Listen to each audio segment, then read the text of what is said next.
What is going on, everybody? We're here and we are live. It's hard to believe it's already the last Sunday in June. We're almost all the way through Pride Month. Gay Pride Month is finally almost at an end.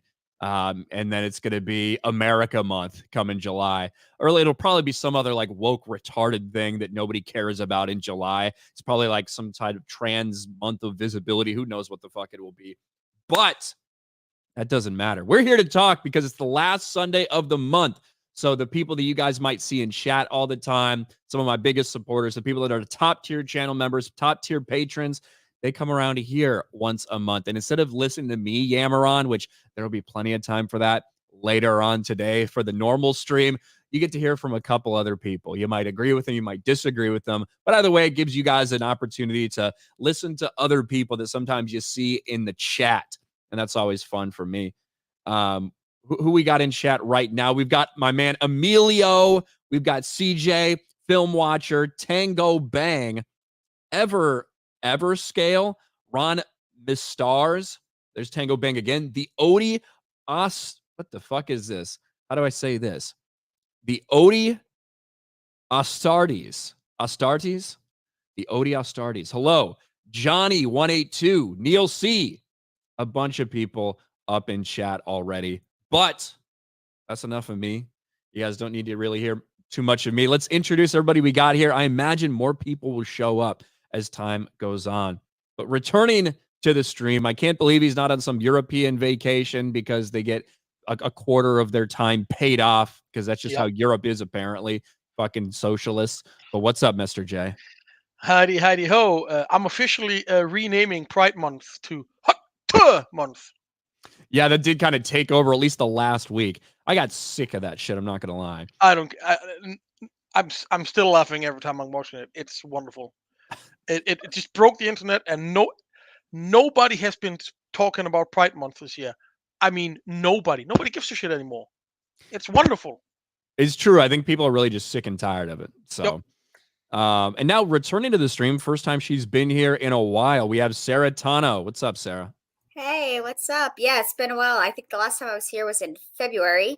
I was talking about Avatar back then. But yeah, you just had, real quick, Mr. J, you're having like it's like hold up, it's like microphone crackles or something. I don't know if you have like. Oh no, is it gone now? Yeah, I think I think it's okay now. Yeah. Okay. Go ahead, Sarah. Sorry to interrupt. Never mind. No, hold on. Never mind. It's okay. Really bad. It's really bad, Mr. J. I don't know if you're moving it around or something or what. I'm muting you for right now because that's it sounds like you're fumbling around with like a mic or something. I don't know exactly what it is, if it's a wire you're touching, but yeah, it's loud. Let me unmute him and we'll see how it goes. Is it better? I don't hear anything right now. It wasn't happening when you were talking. It was happening when you weren't talking. So I don't know. Oh, okay. But I'll let you know if we hear it again. Yes. Go ahead, Sarah. Sorry to interrupt your intro. No, it's totally fine. I'm just saying I haven't been here since February. The last time I was here, I was talking about being excited for Avatar, the live action show, which the Netflix one. Yeah, which I did end up I did like overall. Were there issues? Yes, but I feel like it's way past, me talking about it right now. But yes, I did overall like it. But yeah, and on the other side, I do love the Hawk Tuah girl. But yes, I am excited for July to finally get here.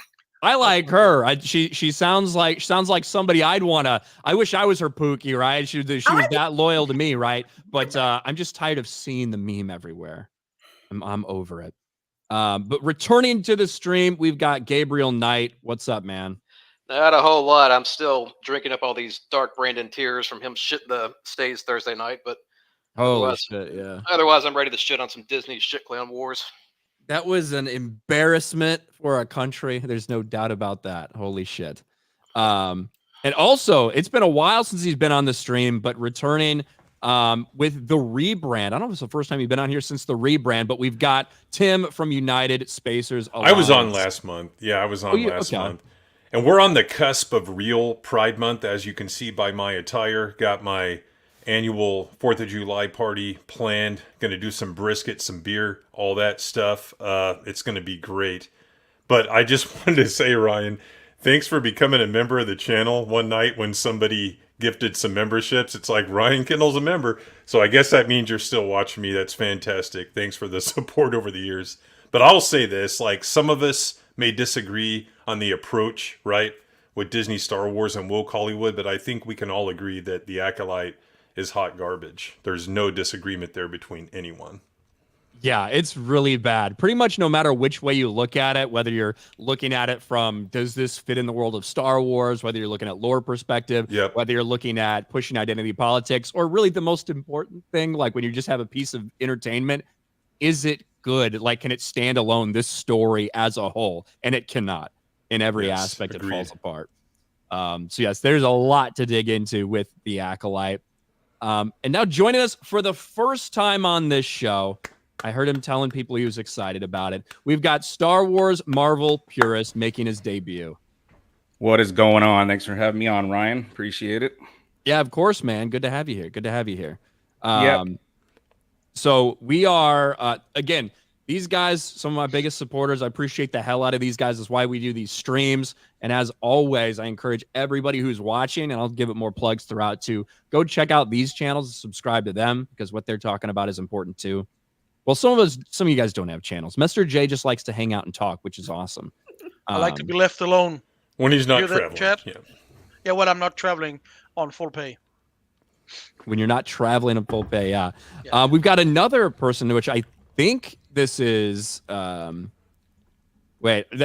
don't know exactly if this is who I think it is or not, but we have Sith Acolyte Chris in the chat, who I believe is Grandmaster Chris in disguise. You would be correct, Ryan. There we go. Sorry I'm late. I just got done shooting some guns at the range.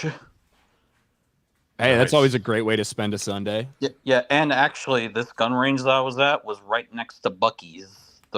Apparently the biggest Buc-ee's in the world.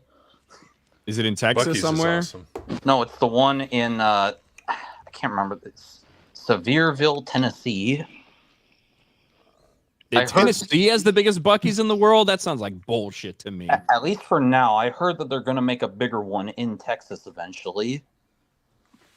But, I mean, let's be real. Any Buc-ee's you go to is fucking massive and awesome. And for some reason, I end up eating so much there because I'm always like, okay, well, I kind of want to get a brisket sandwich. I kind of want to get all these fucking snacks. But that's what Buc-ee's is all about. That's what it's all about. I mean, when I eventually go there, it better live up to the hype, because you and Jeremy and all the G&G people have been building this up as like the second coming of Christ. I wouldn't call it the second coming of Christ. I would call it the second coming of Walmart. It's really what Buc-ee's is. Well, Walmart's trash. No, Walmart's amazing, okay?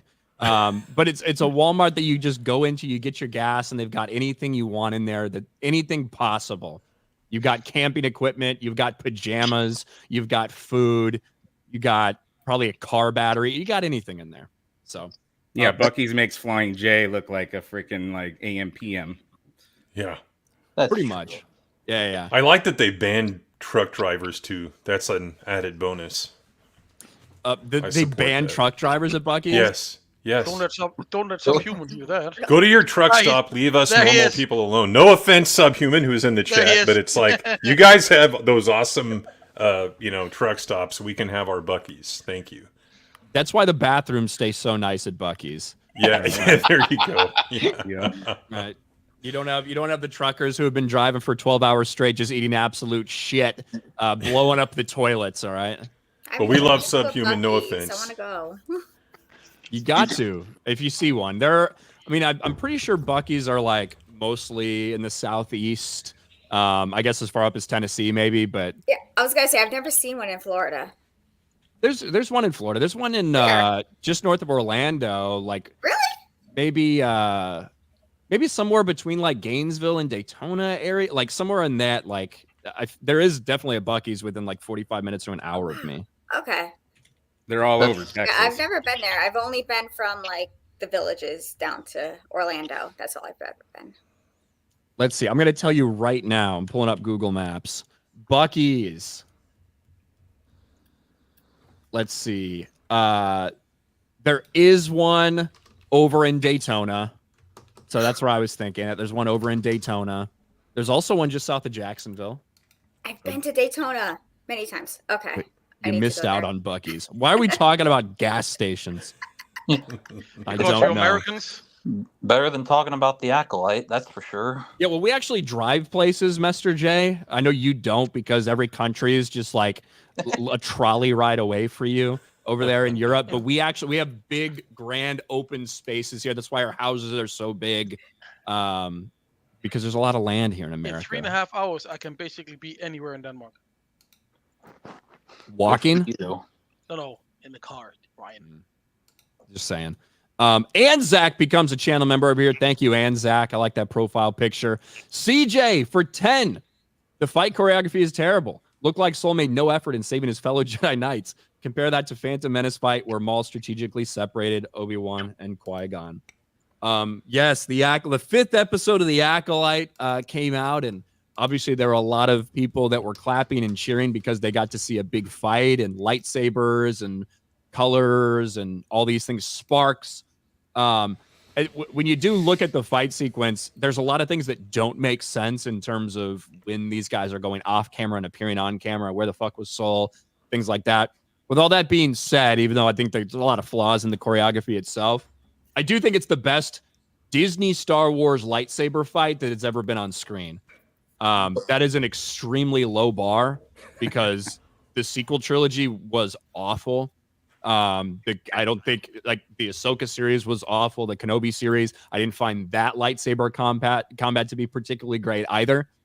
So I do think this is the smartest of the retards when it comes to that. But they were saying it's going to rival Phantom Menace, and I don't think anyone could really argue too much that what we saw when we finally get the big face-off was anything compared to prequels type of fighting.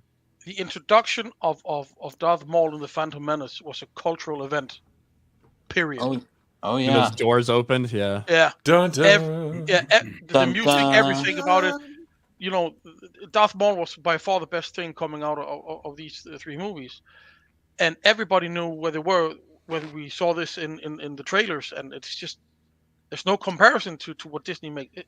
Disney's dog shit. Well, they can never get it right. It's like they understand, but they don't understand. They don't mix in the concept of the music and the score and the fight scene and the dialogue. You know, you can say what you want about George Lucas's dialogue. It's a hell of a lot better than in this show. I mean, it's pretty freaking terrible. I like the prequels just as much as the original trilogy, but you know, they just don't like. Where was the music? It just the subtitles say ominous music playing. The music wasn't very ominous at all. They had the tree line like cutting out a lot of parts of the fight. I kind of pushed back a little bit on our side because we had a lot of people reviewing it that didn't like know simple concepts like cortosis and stuff like that. And, you know, I understand they didn't properly introduce it in the show, and I'm not back in Disney, but, and, you know, on the same token, let's not make fun of like EU Star Wars and George Lucas concepts. You know, another channel had mentioned Sith don't read minds or this, and that. I mean, if you haven't seen Return of the Jedi, like Darth Vader figures out Luke has a sister, you know, in the final scene during Jedi's Fury. So those are like concepts that have been around, and, you know, I don't know. I just think we win. I think a lot of people attacked it at the wrong angle. There's other things you can attack besides actual Star Wars concepts. Ryan, did you think that the scene where he fucking throws the lightsaber and it comes back and it chops the 3 trees and whatnot, isn't that reminiscent and hijacked right from Path of Destruction when Bane freaking decapitates the 3 people with his lightsaber and then like I think he's Sith lightning somebody right after? It was like reminiscent of that, but they used a tree. And didn't Luke do that to the Nogri and Heir to the Empire when they were visiting Bimasari? I believe he did that as well. So, yeah, I don't know if they were necessarily trying to echo him, like somebody killing people by those trees falling down. I just thought they thought it would look cool. That's honestly what I think. They're like, wow, look at, we're going to see a lightsaber throw and come back, and we're going to have a pause, and then all these things are going to fall over. I think that's probably where they were headed with it. But yeah, but I mean, it's better in the EU. You know, it's actually an intense scene, and when you're reading that Path of Destruction book, like that's a pretty badass scene. Like you can only imagine that, you know. And also because people are dying, not trees. Yeah, exactly. Yeah. Yeah, higher My stakes. favorite- Huh? My favorite part of that scene is there's one tree that's cut down from like an angle that leans towards the right, and yet it falls to the left. Yeah. That made no sense. Well, do you know why that was? Because the angle they wanted you to see was them falling that way, so that you could see like the hot like remnants of a trunk like facing you. If they had done it the other way, you wouldn't have been able to see that. I think that is like the reason they shot it that way. But that really like describes all of what they're trying to do, which is all style, no substance. But unfortunately, even even when they're just going for style, it doesn't work out very well either. You know what I just realized? Given the way that Disney Star Wars lightsabers work, there's a good chance that those trees will survive. So we got to take that as a bonus. Oh yeah, don't worry. Next episode, X-23 is going to be up and about in a hospital bed. It's only a flesh wound. I have to issue an apology to the person joining the stream. Sleazy Ryan hates me. I forgot to send him the link. I had it all prepped and ready to go, and then I forgot to go back to Twitter DMs. So I am sorry, Sleazy, but you're here. No, you're not. You hate me because I'm a Jew. Just admit it. Well, that's just part of it, okay? That's like a contributing Part of it, factor, okay. but not like the entire reason. Okay. As long as it's not the entire reason, I'm okay with it. That's right. It's not anti-Semitic if it's not like the sole reason. And then we've also got Biggles who just joined. What's up, What's up, Biggles? Biggs? Hey, can you put me in the back for a little bit? I'll let you know when I'm back. No problem. Sorry. That's all good. No problem, Biggles. Shout out to Biggles, who's been a member on the channel for like 4.5 years, which is That's pretty commitment. fucking crazy. Pretty fucking crazy. It's a record. But oh yes, the Acolyte. The reason that when you see all these characters die and all these deaths in the Acolyte, the problem is no one gives a shit about any of the characters. Nobody gives a shit about the characters who have died, so it's hard to feel anything or feel like they've made some sacrifice or feel like they've had some character growth in a way. Because they were just there to die. And I think when I heard that they were doing this series, my assumption was any Jedi that comes in contact with them probably going to die at some point. I think that kind of makes sense. We'll see what they end up doing because Soul is very close to a hollow connection where he could inform the Jedi Council of what just fucking happened. We'll see what they do in episode 6 if May starts talking to him or tries to stop him. I don't fucking know. Or whether it's just going to be an actual Jedi cover-up, which at this point is still a possibility. And remember the good old days when the most memorable thing Ki-Adi-Mundi said in the movies was, "What about the droid attack on the Wookiees?" Now it's become, the Sith had been extinct for a millennia. Except for that one time. Yeah, what's funny is I found the clip of that scene on YouTube, and all the comments are people just making fun of the Acolyte for that. So As they should. anytime I see that, I do get a little bit of hope because it proves that there are more of us. Yeah, I think that to me, the interesting thing has been the complete and total rejection, not just from people that have hated almost everything Disney Star Wars has put out, but from the normie audience and even some people that I would consider people that have been advocates for Disney Star Wars are finding it impossible to defend this one because it's just that bad. There's no redeeming qualities. I am shocked that honestly that it's been rejected this much to the point where the audience score is now at 14%, because when I saw this, I just thought, it's just going to be another shitty Disney Plus show that they're going to have their stands, they're going to have their Tumblr freaks and their Dave Filoni fanboys who just will not criticize anything he puts out because he's consulting Leslie on this. But so I just figured it was just going to be more of the same. But then when we got that first trailer and it got ratioed to hell, I thought, my God, is this going to be the Star Wars version of Rings of Power? Like a show that just gets wholly rejected? Because Chris, you're missing a very big point here. It was at 13%. It's now gone up. Yeah, it went This is up. Good news for Disney. 14% positive scores. Exactly. And whenever I hear people saying, it's been review bombed. Well, if you're so concerned about it being review bombed, why don't you fight fire with fire and review bomb it back up? You know, Well, Yeah, if they're it's that trying. I mean, Like you it- guys, most of you people don't have much to do with anything in your worthless lives anyway, so go ahead and make 20 fake accounts to try to boost that score up.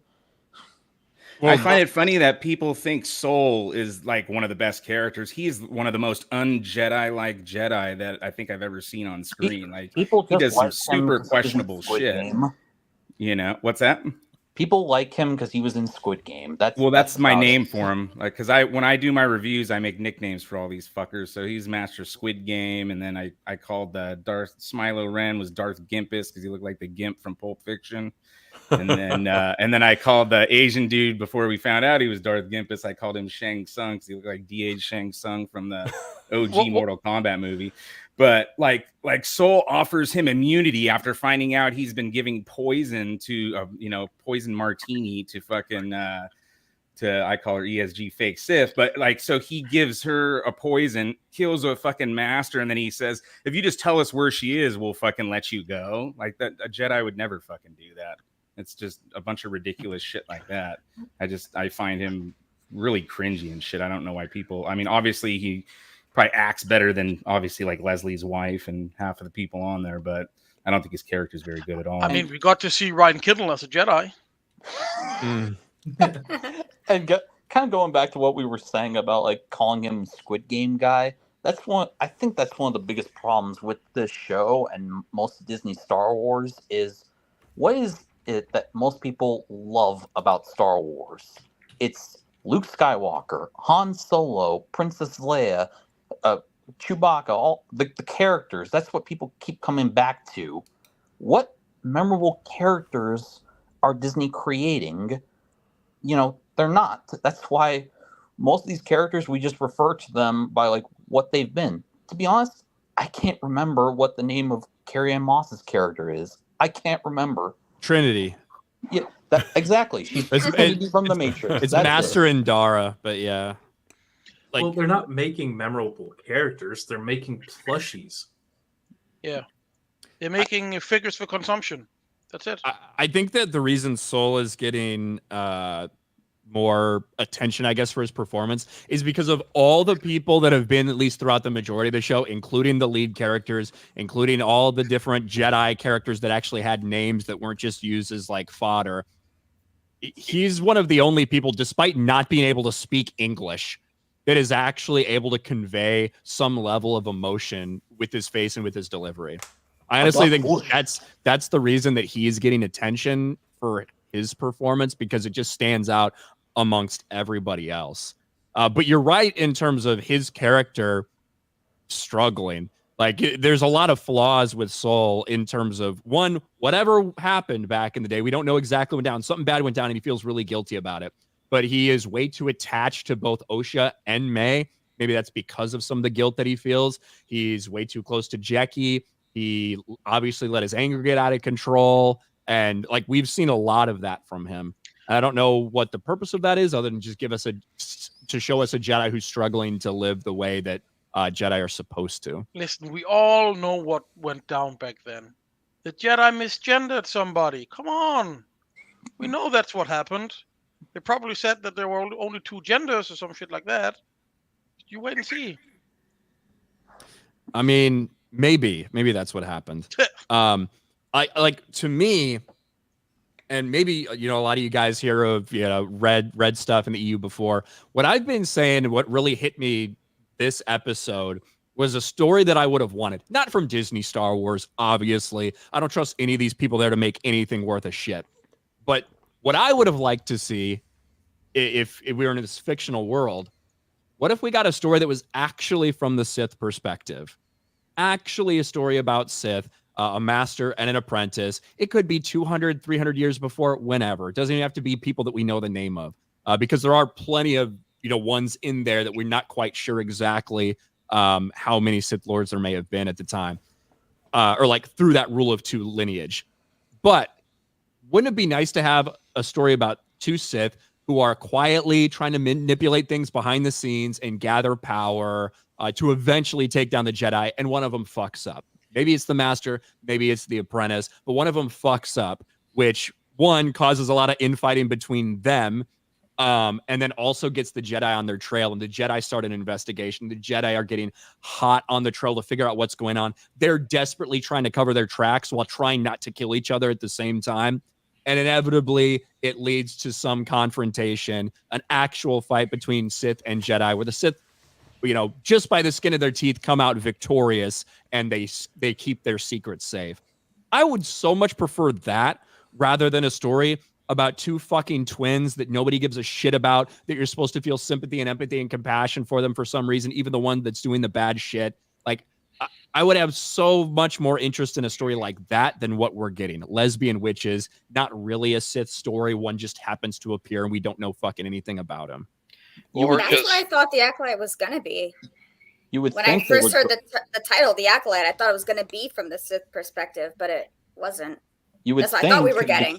Because, given how the new fetish around Disney Star Wars is to vilify the Jedi, you would think they would love to make a show about the Sith perspective. But we all know that I can't help but feel like the way the show is going to end is like May's just going to get redeemed and they're going to live happily ever after, because they can't. The woman's never evil at the end. She's always just a victim. She's a victim of the patriarchy. That's how it always is. You can't just have an evil woman nowadays. They've got to have like fucking daddy issues or abandonment issues, or, I mean, listen, growing up in a coven full of lesbians where they probably got molested and groomed and shit, that probably would fuck you up as a person. All right, like it probably would mess you up without a strong father figure in your life. But we're never gonna get villains in Star Wars like Admiral Dalla, who in many ways, if you really think about it, is a stand-in for Kathleen Kennedy, a woman who's incompetent at her job and just slipped her way to the top.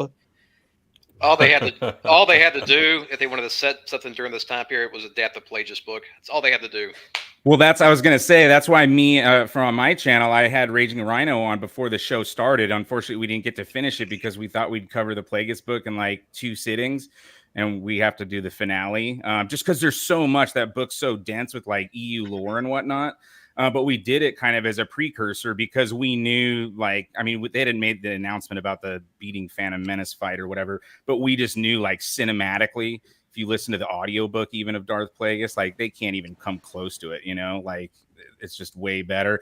The Path of Destruction book does exactly what Ryan was talking about. Well, it's actually in Rule of Two, but the Bane trilogy about covering up, how the Sith covered up their existence and whatnot when Bane's injured, and Zana uses Sith sorcery to get them out of that. So yeah, like that's what I've kind of been trying to do, is preempt like all the Disney shit, because Tim's been covering it for years, but Disney's trying to systematically like destroy and upend all the EU and George Lucas lore, and they can't do it by doing like a direct reboot.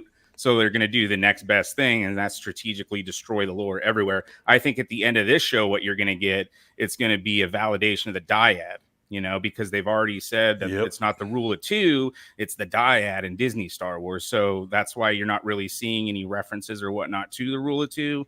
And I think at the end, the Sith will probably, I'm assuming, kill Osha and May or whatever, and freaking, through the power of the dyad. And then that's validity for Episode 9, Fall of Palpatine, because that's what Palpatine tries to do with Rey and Kylo. But purists, I heard that my sources told me they were trying to distance themselves from the sequel trilogy and not mention all of that. You're saying that's not true? Yeah. Wow.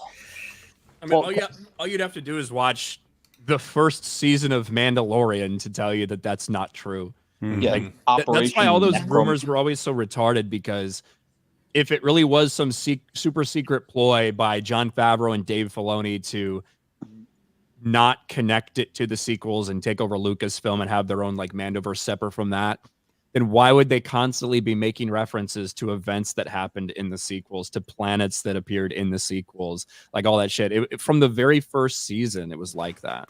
Yep. Exactly. It's all just member berries. Right.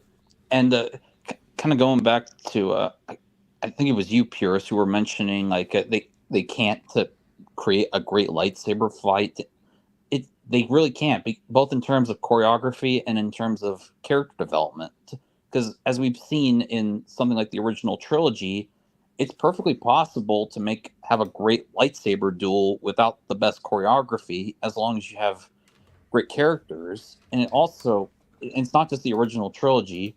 One of my favorite duels in all of Star Wars is actually from a book that I got the hard copy of a few days ago, which is the fight between Jaina and Kaitis at the end of Legacy of the Force Invincible. There's just so much like emotion in that fight and how intimate it feels. And it's a lightsaber duel that takes place in basically a boiler room. A furnace room, yeah. A furnace room in a Star Destroyer, and yet it packs such a punch when you read it. And especially because before... Isn't Jason going there to burn Isolder's body or something? Yeah, Isolder's body after he finds out that his body has the nano killer in it.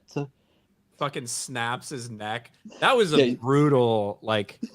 When he just snapped Isolder's neck, that was a fucking brutal moment in Star Wars. And did you think in the 90s that Isolder would be back a decade later still as a character in such a pivotal moment? I sure didn't. So that was awesome. But going back to your point about, this could have been a story in real Star Wars, here's something else. It wouldn't have been accompanied by the real life identity politics, because from the start, Amandla Stenberg was a political casting.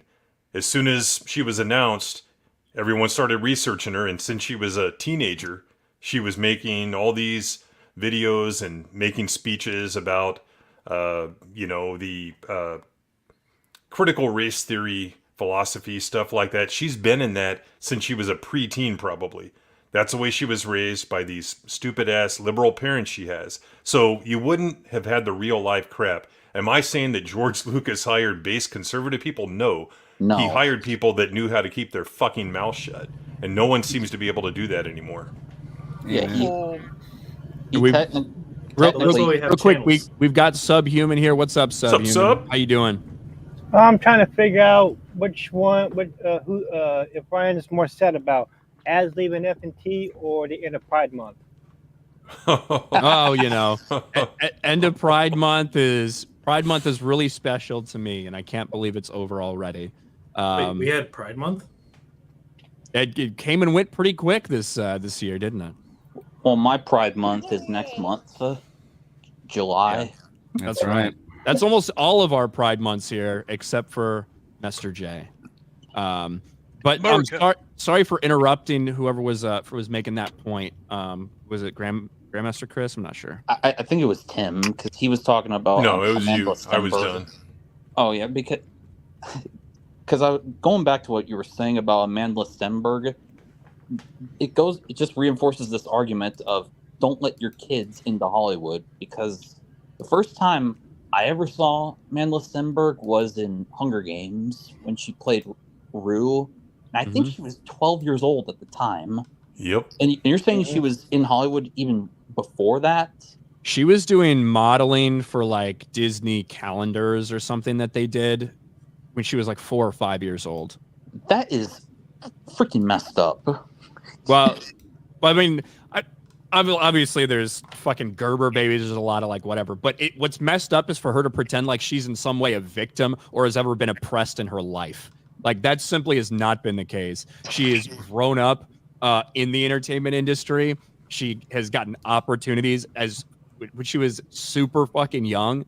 And now, even for this show, to headline a Star Wars show, playing not one but 2 different people, she didn't even have to audition. They made the show for her. Like all the concept art was with her face on it. Leslie Hedlund approached her and said, "I've been planning this for 2 years with you in mind. If you say no, I'm going to be like absolutely devastated." Well, Leslie does know how to pick him, doesn't she? She's used to the casting process. Yes, she does. The storyline's a self-insert too. It's her and her troubled past with her sister, and like it's just you read it like right through the script of the fucking show, dude. It's like, and that's why you're not getting a Sith story, because we got to talk about Leslie Hedlund's fucking past. It's Frozen meets Kill Bill, guys. Yeah, it is. Certainly the Frozen aspect of it with 2 women, like this relationship between these women. I wonder which character is Weinstein then. Soul. Soul. It's got to be Soul. Do you think we're ever going to get to a point where Disney hits a pause button on this stuff? Just like, okay, like, all right, if the Ray movie comes out and it bombs, would that make them just take a step back for a second? You know what I personally think is going to happen? If you were telling me what I think is going to be, what Star Wars is going to be in, what Disney Star Wars is going to be in 20 years, I would say 20 years from now, we will have had like 5 more years of this Kathleen Kennedy regime. Whenever she decides to step down, it's obviously going to be up to her when she leaves. And then she's going to be replaced by somebody that she wants to replace her. And then for the next 5 years, you're just going to continue to have struggles and struggles. Are you going to have, are there going to be some successes? Yes. I think they're going to stumble into some successes here or there. But I think for the next decade, it is going to be much of the same. And then what they're going to do from that point is they're going to say, George Lucas will have died by then. And they're going to say, all right, guys, here's what we're doing. We're going to remake Star Wars. And they're going to remake the prequels. They're going to remake the original trilogy with all new cast. Like, that's what's going to happen, I think. The original trilogy starring Lana Skywalker. Yeah. Like, And you Hannah could just see Solo. them trying to capitalize on that. Oh, look, Ewan McGregor is the perfect age to play old Ben Kenobi in the original trilogy. And they'll bring back him to play that character. Like, and they'll get people that, they'll think they'll try to get people in like that. But the problem is, I don't know what the fandom is going to look like in 20 years, because it's not there anymore. Because what you need, what they need, and the reason Star Wars, I think one of the reasons Star Wars continue to stay around and in people's hearts and minds so much is because generation after generation were able to get into it. So the generation that loved the OT could get got their kids excited when prequels were coming out. But that is now done. Like, all of that is done now because kids are not interested in Star Wars. As a general statement. Well, I'm going to bring up Again, a as a little bit of teacher, a I point. agree with that. I mean, that's Uh, where I'm sorry, that's where the Acolyte has done us a great favor, a great service. I mean, the masks are off now. There's no more illusion. None. Nobody can hide behind a curtain somewhere and say, but this is what they want, or maybe this going to happen. There are no illusions anymore to what Disney Star Wars is. None. And that is why it's now on 13-14%. Even Star Wars Theory, who was a Filoni fanboy, says, no more. I'm done. Well, I think It's is over. a Filoni fanboy. You haven't watched you is weren't watching better, Star Grift, were you? Because it doesn't matter what I mean- happens. The next Filoni project that comes out, Star Wars Theories is going to be fucking praising it. It's it's obvious, man. He just even in the last episode he was we'll mentioning see. that. I'm We'll see. But 99% certain. As I said, there are no more illusions. None. What were you Well, going to say, I don't Sleazy? think- I don't think they'll have 52% of their fan base in 5 years. Well, No, because all the old school and probably Maybe prequels are probably 53. going to be old, probably going to be grown out of it. Most will Well, be dead. I was and more some will be- referencing to the group they pander to. What about the ones that don't buy the merch, don't watch the shows, and all that stuff? Yeah, I'm so glad Ryan brought up the fact that kids aren't watching Disney Star Wars anymore, because one of my least favorite excuses that the shills use is when they say, why are you getting so upset about this? It's clearly a show geared towards 12-year-olds. I just think, what 12-year-olds are watching The Acolyte? How many 12-year-olds actually own a Disney Plus account? No one. No kids are watching Star Wars nowadays And because I'm a teacher, and I've been teaching since 2014. I was teaching 2nd and 3rd grade, and from 2014 to maybe 2019, like, I was known as the Star Wars teacher because I was always, like, bringing Star Wars into my lessons, and I would have like a couple of posters up in my room with like Star Wars, and the kids would eat it up. They would love it. That was a time when Rebels was premiering on Disney XD, and the kids would watch it. and we would like have like discussions on it. It was great. It was a great time to be a teacher and to like I'm sorry you like gave Star those Wars kids is my brain best. damage by making them watch Rebels. I actually liked Rebels. But over the years, I've noticed the dwindling now. You know, like it used to be like, oh, we want the Star Wars teacher as our teacher, and now it's just like none of my kids watch Star Wars. I taught 4th grade this year, and none of those kids knew what Star Wars even was. It's not just kids; it's normal people. Like everyday people aren't watching this stuff anymore. Like people in my family watch the movies; they're not watching fucking Acolyte or. But like Star Wars is meant like for the kids, and you know, like none of my kids were watching it. None of my kids knew. In order to pass on to the next generation, the kids have to like it. My kids are out on both, you know. Like Ms. Marvel was supposed to be for teen girls, right? Well, my daughter's 15, so I mean, when the show came out, I was 14. She was done after episode 1 when it was Miss Marvel's the best or Captain Marvel's the best, and dogging on Thor and everyone. Her favorite character was Thor. She's like, well, fuck. You know what they're show. turning to, Justin? You know? They're turning to anime and manga. Yeah. That's it. That's all my daughter watches and reads, and she's 18. She just turned 18 a few days ago. Love you, baby. Or just watching like retarded shit on YouTube. Mm-hmm. You know what I mean? Yeah, like this. No, I'm just kidding. Were like the video games. They were like Fortnite and all that stuff. It's been public knowledge for you know, since the 50s that science fiction and fantasy is mainly for men and boys. And guess what? It hasn't changed. It's like 80% male, and the 20% female that's in here in the communities, they want the same exact shit that we do, right? Yes, they like the product for what it is. Yeah, right? exactly. So that's what Disney. I don't know if they didn't realize, if they're too retarded to understand. They didn't realize that by actively trying to change this brand into something it wasn't, that the female fans that were already there, that had been Star Wars fans for all their lives, start to feel alienated as well, because they liked it the way it was. They didn't need it to change into anything. But go ahead. At some point, and this is a point I probably made like a million times before, at some point, somebody has to take responsibility for, you know, the fiscal mismanagement at Disney. At some point, it becomes criminal. Because nobody can be this stupid who works at that level. They cannot be this ignorant. It has to be mismanagement, deliberate mismanagement of the shareholders' money. At some point, there has to be consequences. It's communism. You'd think. Well, we saw with the Nelson Peltz thing, they aren't interested in changing. They don't watch any of this stuff. They just pay attention. It's not about to the bottom changing. It's about if they break the law or not. If they deliberately mismanage the shareholders' money, that's illegal in America. Right, but it's also contradicted by the government-enforced laws that say you have to have these diversities to be a publicly traded company. They conflict with each other, and at some point, someone's going to have to make a decision on whether they're going to comply with the EEOC or making their shareholders money. And technically, both of them, based on the way things are written, both of them are correct. So at some point, we decide which one is more correct.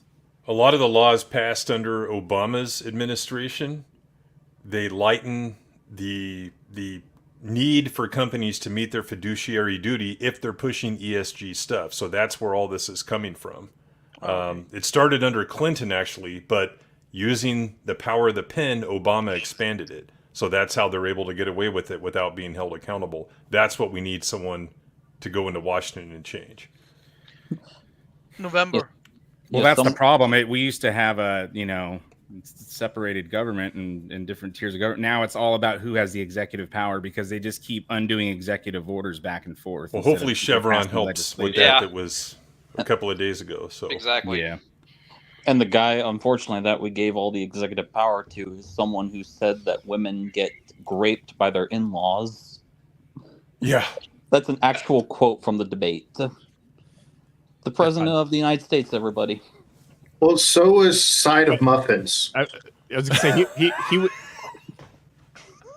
If there's anybody who knows about like inappropriate sexual contact with family members, it would be Joe Biden. It's so rich. Him saying that Trump is like he has a weird perverted sex life when such projection. I totally didn't grope my own daughter. Welcome to Patriot Outpost, everyone. Yeah. Wrong channel. Pretty much. I need to start making some actual videos over there again. CJ for $10. If they wanted a bad Jedi story, they should have adapted Outbound Flight and the Jorah Sabaoth story, since he was an actual child abductor. He was kind of Why crazy. not? Also, they could have had the sympathetic Padawan in Lorana. Well, there's a lot they could have done, but what they end up doing is taking bits and pieces from these stories or a concept from the story, presenting it as their own, and be just a complete bastardization. Yeah, they can't adapt Outbound Flight because in that Thrawn is smart, which would contradict his portrayal in Ahsoka, where he's a retard. Very and in true. Rebels, yeah. Very true. The damage that's been done to Thrawn is incalculable. His Scooby-Doo-esque nature in Rebels, and then what we saw in Ahsoka, which I honestly thought that I didn't think that Thrawn was going to be this stupid in Ahsoka. I thought that knowing that it's live action, that they were going to have to up it, that he was being hyped. Like, I thought they really were going to have to do more for him, and holy shit, it was the least effort imaginable. But I guess you can only exactly as he was in Rebels. Yeah, like that. The one thing that Dave Filoni's been consistent on is that Thrawn is retarded in Disney Star Wars. So at least give him credit for that continuity. Your Can't say characters for the are- others. Still can't get over Thrawn's beer gut. Couldn't they have at least gotten a body double for him on those wide shots? Well, they could have, but I think it was Hannah Thrawn duology, where the impersonator Thrawn. He would probably do a better job than what they're doing at Disney. The thing is, the guy who They're played called Thrawn. wide shots for a reason. Listen, the guy who played Thrawn, right? The Danish guy who played Thrawn. He doesn't Timothy have a Zahn? beard gut. Yeah, he doesn't have a Lars beard gut. Mikkelsen. It's not like Lars Mikkelsen's fatter. That's what I didn't No, understand. he's skinny as because fuck. He's always been skinny. yeah, and he's not. I mean, he's older, but it's not like he's Bad posture, fat maybe. like that. So I don't No, know if it was the it's- costume, the outfit, is. what they were It going. must It have didn't been the make costume. I sense. didn't even think It's it a was costume. like that. It's postered. costume.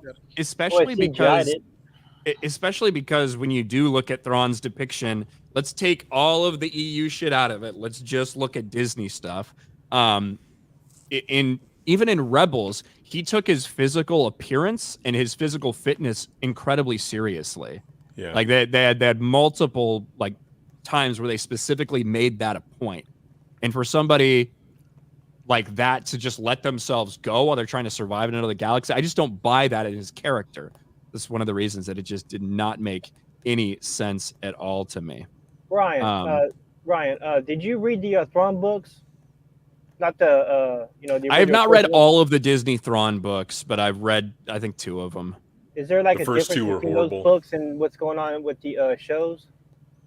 Was it Not too many connections. Not that they've really pulled into too much. No. Let's see. Hey, Biggle, do you mind hopping in back for a sec? Yeah, absolutely. Okay, awesome. Thank you, buddy. Biggles always here modding, and he doesn't watch Star Wars ever. And that's He's okay. better off for And it. He's still here. Yeah, that's why I do it. I just leave it. Thank you, buddy. We've got John Goats on the stream. What's up, John? Hey, what's up? First, I just saw this link. I'm like, I didn't look at these perks very clearly.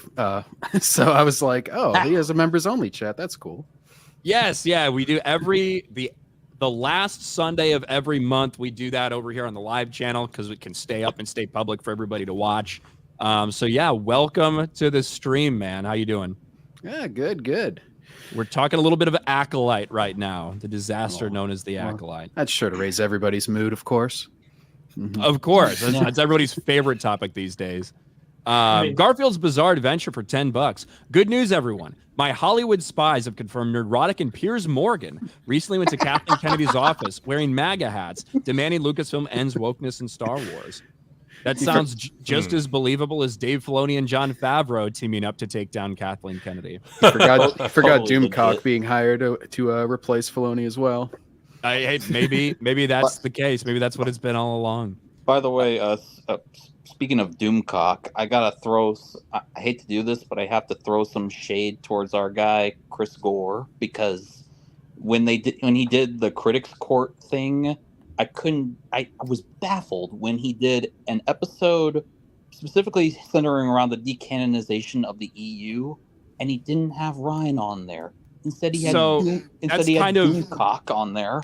Yeah, well, one, he definitely shouldn't have had someone that knows nothing about Star Wars EU on there. I agree with that. But to defend Chris, he did ask me to come on for that, and that day didn't work for me, which is why I came on a different date. But so I'll defend Chris a little bit for that one. But it's confirmed. Yes. Doomcock is the sloppy second. He's the understudy. I doubt it would have been an appearance together if we were to go on. So Justin Martins gives 5 memberships. Thank you very much, Justin. I appreciate that.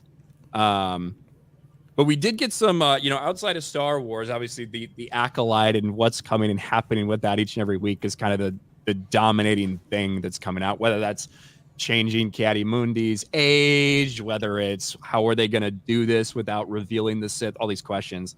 But Marvel is out there doing their own thing. They released a still for Agatha All Along or whatever the fuck this show is going to be. As much as they've talked about, we're going to focus on quality over quantity. Maybe it's because these things were already in the works. Maybe they don't plan on doing so many projects like this. I don't fucking know. But that show is going to be an absolute disaster. A coven of witches, a lot of representation, and a bunch of cringe is what it sounds like it's going to be. So they released a couple stills from that, the first shots we get. A lot of people forgot that show's even coming out. But then we get the reveal that, just like we've talked about, because of the extensive reshoots for the 4th Captain America movie, which is really the first of the new fake Captain America movies, it's costing them somewhere between $350 and $375 million for that movie. And lose so much money. And this is not a UK filmed movie where they get like a big discount or anything. This is, I think it's filmed in Georgia. So the state, not the country, right? Yeah. Yes. Well, they're still breathing, so it can't be the country. They have like missiles coming in the background that they don't even have to pay for because they just see Russia launching them into Ukraine and shit. The homeland of the second most famous mustache ever. Yeah. But that idea, the idea that these movies are costing that much to make, even if it makes $1 billion, it's not going to make its money back. That's an insane amount of money to spend on a movie. And I think that Deadpool and Wolverine is going to do really well at the box office. I also think it's probably going to be really fucking funny. Will it be good? I don't know. I think it'll be fun, and I think it'll be funny, and I think they're going to shit on Marvel and the MCU and the multiverse. I think they're going to shit all over themselves. But like, what's the budget on that movie? I don't know if we've actually got that yet. And if it's something like that, if it's something insane like that, then that would mean this movie also has to make $1 billion to break even. Now, I don't think there was as many reshoots and things around Deadpool, so it might not be that high. But holy fuck, how are you supposed to turn around a franchise when you're spending that much money making shitty movies? Isn't it ironic that the Fox X-Men universe that everyone fucking used to clown on is going to be like the thing that helps prop Marvel up a little bit longer? And it's also a high T movie with a bunch of fucking alpha males. Funny, and that's going to drive people to the theaters. So pale and stale makes the bucks. Well, just like Microsoft buying Activision, it's like, yeah, you'll make some money from this, but is it going to make up for the $70 billion or whatever you spent on it? Like, I feel like that's a little bit of a drop in the bucket as far as the total accounting of everything goes. You get the same grumblings from everybody too, like, oh, the TVAs in it. Like, there's all the shit that people don't want to see. Like, you hear it echoing because people know it's like, okay, wow, so this is going to be like Spider-Man No Way Home, which personally I don't even like that much, but it did well, obviously. But it's like, and then we're going to go right back to the same, like, obviously you're bringing up the Agatha Harkness show. They're going to have Wiccan and Hulkling, so they're going to do some more, gay shit on that. And there's just like, there's all this shit they're leaving behind just to jump to all the new stories, and it's just not going to pan out very well. And I think that's the saddest thing about it, purists, is because even if Deadpool is good, it's not going to make much of a difference. For example, I know Tim does not like this show, but I liked Picard season 3. Did it fix Star Trek? Of course not. because the very next thing they did was Strange New Worlds.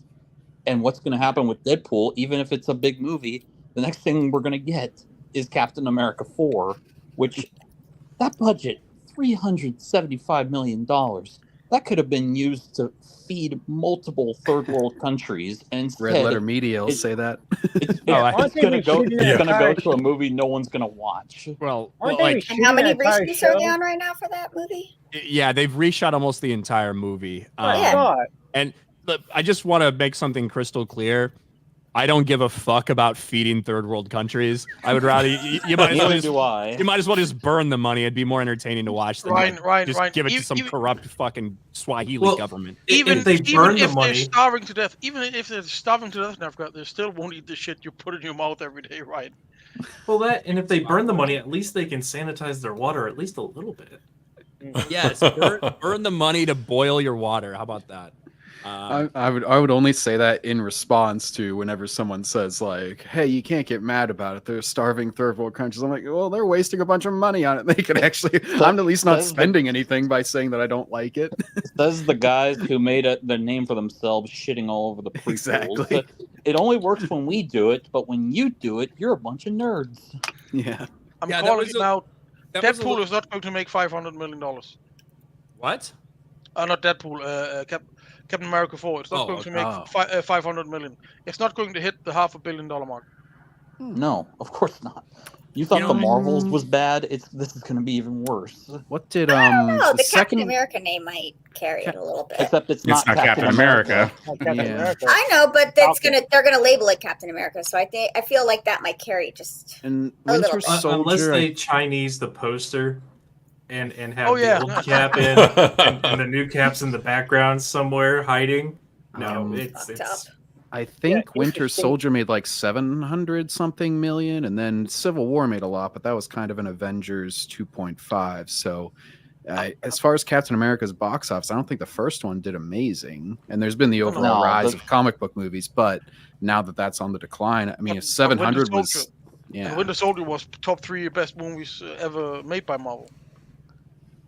Yeah, it was really good. It was obviously very different though as well. So yeah, it's not like Chris Evans in his standalone movies was never the biggest draw for the MCU in general. Because he's not a movie star. It is a good question. What will this do better than Ant-Man and the Wasp: Quantumania? Right, that made $450 million. Will Captain America 4 make more or less than that movie? More. Yeah, I think more. More because of inflation. I think it probably will be. I think because of the name. Itself, I don't know if it's Captain because America. of the. I think they're going to throw a lot of fucking cameos in there, and I think there's going to be a lot of things like that. I think that 500 or 600 million is reasonable for it, but I don't think it's going to get anywhere close to a fucking billion. It's really the name. Close to a billion. It's really the name. Yeah. Versus the momentum that MCU had at the time Ant-Man and Wasp came out, right? It's those two things against each other, so it will be interesting for sure. Is it going to be a Little Mermaid situation where the international sucks and then they call the rest of the world racist? That would actually be really funny. They're like, this is weird. Our domestic audience is really turning out for this. We had the same issue with Black Panther and Wakanda Forever. We don't really know what the similarities are. Could be. Look, I have some overseas people, and they have no idea what's going on with movies, and they just don't watch them at all. No, they got their own movies to watch. And they're better. Yeah, I know. I've seen quite a few from Bollywood, Japan, Korea, a few other countries out there. Some of them are doing a lot better than over here. Demon Slayer, the movie in the middle of COVID, I think it was like the same. I think it was 2020. It made like 400 million in Japan alone. It was like I think it was their highest grossing movie domestically, like ever. I've read the entire series, so I know what's going on. So I know how it goes. I'm trying to figure. The last time I saw a packed movie theater was for the Broly movie. Oh yeah. Oh yeah. I went to that 5 times. That was like the last time I was severe hype to go back to the theater over and over again. That's the last time I saw Godzilla -1 was packed when I went. I went opening weekend to the Sonic movie, and that was like 2 weeks before COVID, I guess, kicked in, and that thing wasn't even full, and that was opening weekend. Well, So- and they misread this shit all the time. Like the Broly movie, it made like a decent amount of money here. I think it made maybe like 100 million or something. Anyways, but they released on like a Wednesday. They had like one showtime each day, and then they just did it for the Lord of the Rings re-release. I saw it in real time where it was like one showtime, one weekend for each movie. And then as those sold out, finally the theater caught on and was like, oh shit, add some more showtimes, add a second weekend. And then they like slowly they like trickled in all these additional show times that kept filling up. So they like misread it a lot, I feel like, where you have these sold out things, but you only have one show time or something. Yeah. It also like it also depends on the timing of some of this shit too. For instance, the past like this year has been a great time for them to do some of these re-releases or put out older things. Or if they would have put out something like maybe the Broly movie now, it would have had access to more theaters than they normally would. Just because there's nothing like that's until Inside Out 2, which is I think hitting $1 billion this weekend, which is insane to think about.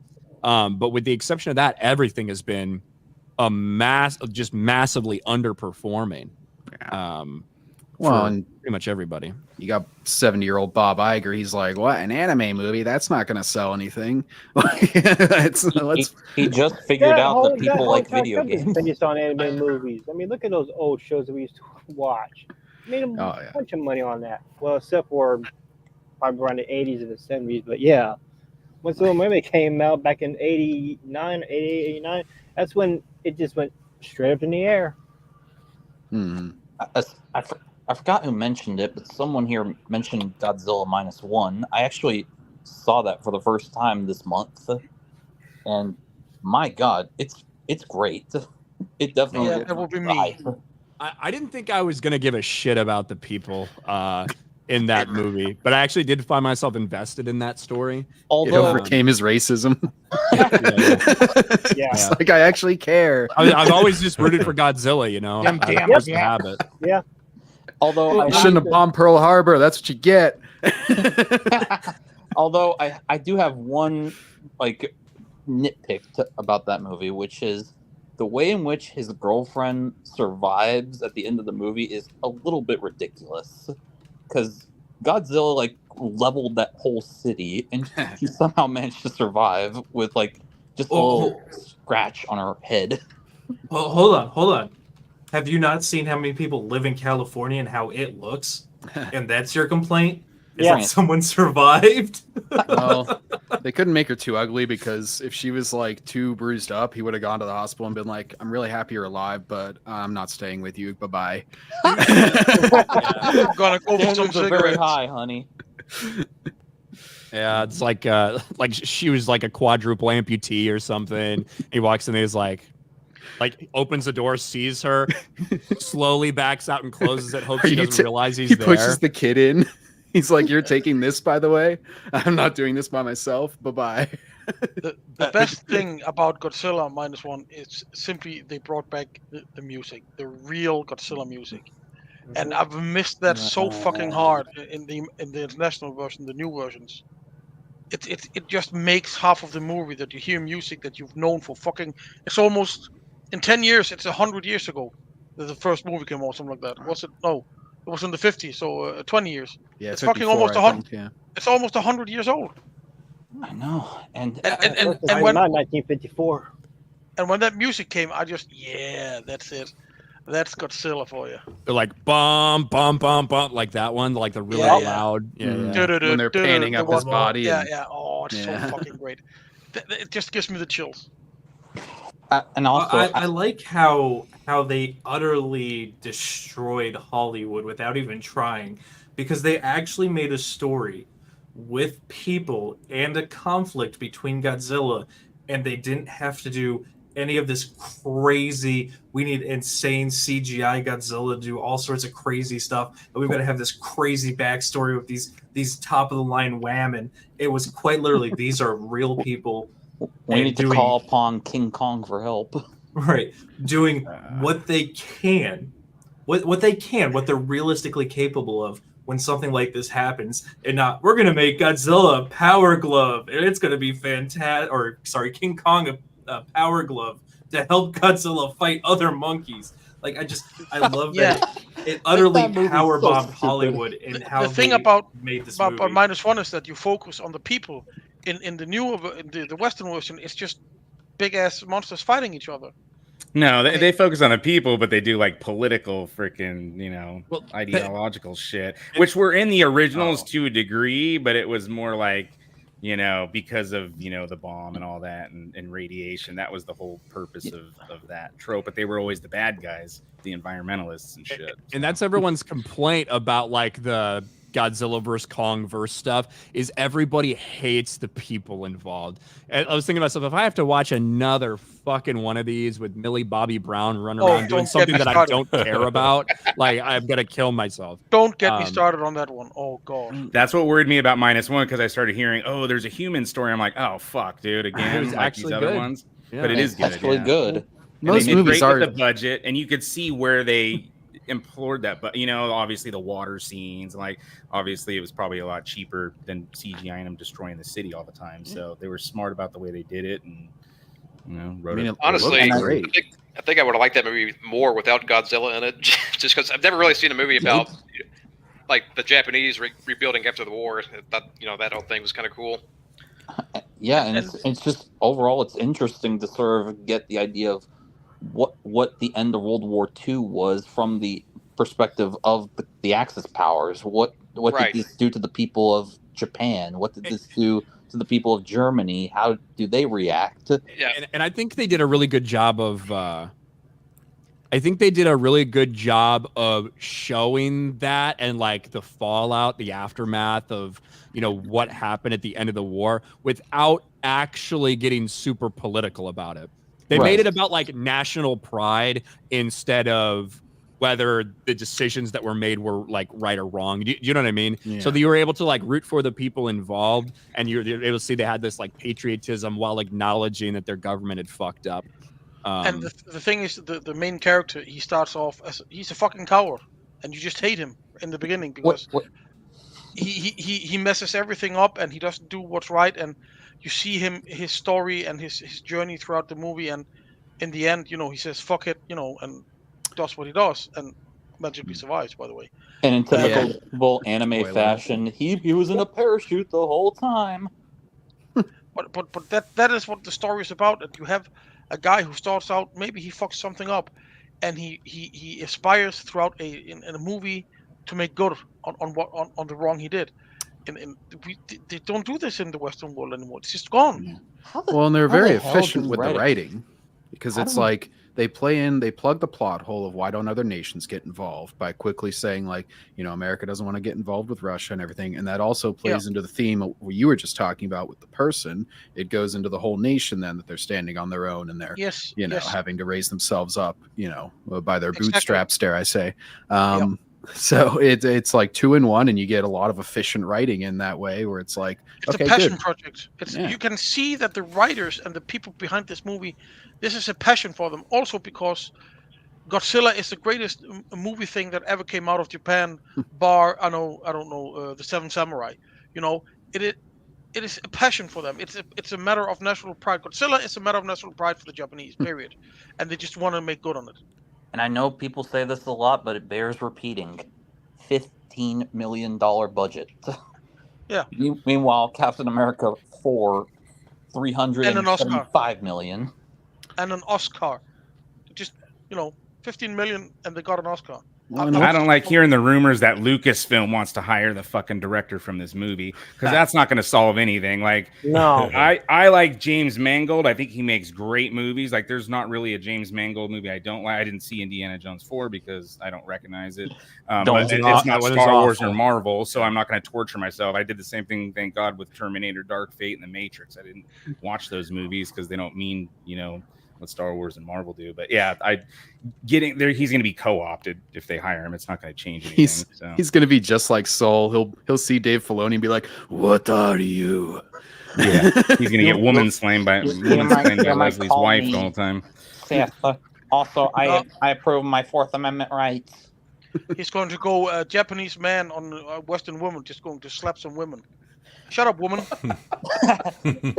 But the way that Japan is able to keep their budgets in check, it reminds me a lot of I've been recently playing a lot of Metal Gear Solid 5, and it blows my mind that the storage required for that game is only 27 gigabytes. Meanwhile, Black Ops 6 is coming out, and that requires 309 gigabytes. Well, Call of Duty is the anomaly in that instance. That game is such a fucking hog. I'm glad that I put a 4 terabyte internal in my PS5 because I was getting tired of having some Call of Duty game take up over half the damn solid state drive. Call of Duty is the point one about that. Hold on, I got a point about that. That game, that's the one where they're not even uploading all the files when you download them. It has to stream the files. So it's 300 gigs and you have to stream more files and it has to always be online even for single player. Why are people even buying Call of Duty anymore? Because they remember when it was good and they can't let Never it go. have, never will. It's just, I mean, it's just a habit for people. That's just what they fucking do, regardless of. It's the same thing with Madden or 2K or whatever. There's going to be, it has such a massive fan base that they really have to fuck up to push people away. But even like Call of Duty is the outlier in terms of just how insanely big the file size is. But there's a lot of other shit that is getting like almost every fucking newish game that I get feels like it's 100 gigs ish, if not more. Well, I don't know if you've noticed this, but they actually on PlayStation 5, due to something with the speed of the solid state drive, like you'll look at the PS4 and PS5 version of a game, and the PS5 version is smaller slightly. It's normally like 10 or 20%. Because sometimes I'll get them on the store and they'll have them listed next to each other. It'll be like, it's not a huge difference. It's like 22 gigabytes to 20 gigabytes. And it's apparently because they don't have to repeat assets as much. They can access them from kind of anywhere in the game. So yeah, apparently they were trying to mitigate that somewhat with this gen transition. But obviously the games keep getting bigger in 4K and all that crap. So only so much. Yeah. Yeah. Tim, you gotta bounce, right? Yeah, family's almost home from an out-of-town trip. So thanks for having me. Thanks for continuing to do this. Everyone sub to the channel. I'd appreciate it. You guys have a great real Pride Month in July. Happy birthday, America. And I'll talk to you guys next month. Hell yeah, man. night. Thanks for coming on. See ya. Subscribe to United Spacers Alliance. It'll be in the chat. Thank you, Tim.